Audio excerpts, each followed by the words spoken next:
Good Ceann Comhairle. Taoiseach, I want to return to an issue I raised with you yesterday, the crisis in special education.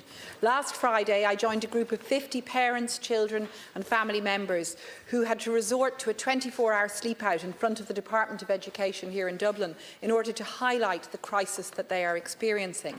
And I heard harrowing stories of experiences from desperate parents, frustrated, in despair at the battle they had had on behalf of their children. One mother who told me of the long waiting list to achieve an assessment of need for her 3-year-old daughter, and a grandmother who told me about her daughter's battle to get a place in a special school for her son, who's 6 years old. I know a march will take place in Cork City this weekend protesting at the same issue, because this is a nationwide crisis, and we in Labour offer our full support and solidarity, as I know we all do, with those families in these situations. Taoiseach, securing a diagnosis through the public system for children takes years, and even achieving a diagnosis is no longer the answer it once was, because access to therapies and to the necessary treatments and to school places is so difficult. Yesterday I asked you how you would ensure that every child who needs them would have access to a school place or to therapy. And I asked when the 14,000 children now waiting for an assessment of need would be seen.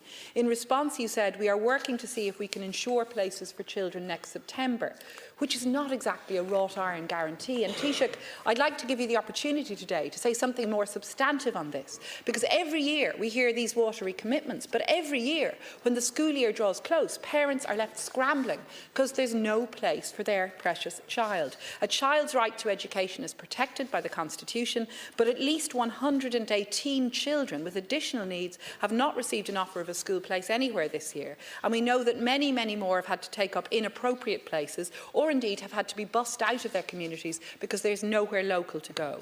In addition, the Journal reports that 1,274 children were moved to reduced school days in the last school year.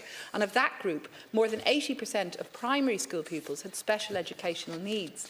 So Taoiseach, families need to hear from you how you will achieve access to places for their children come this September, and in particular to reassure them that there will be enough staff in place to meet the level of need.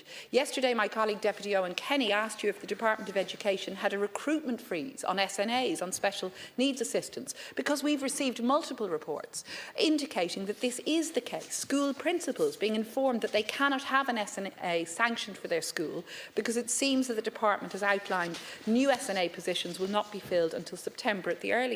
And one school we know of which has been refused a second special educational needs room despite having a classroom lying empty, the principal suspecting because the department does not want to pay for staff. So Taoiseach, is there a de facto recruitment freeze on SNAs? And if not, how can the department justify delays and refusals? And I'll ask you again, when will every child have access to the school places and therapies they need?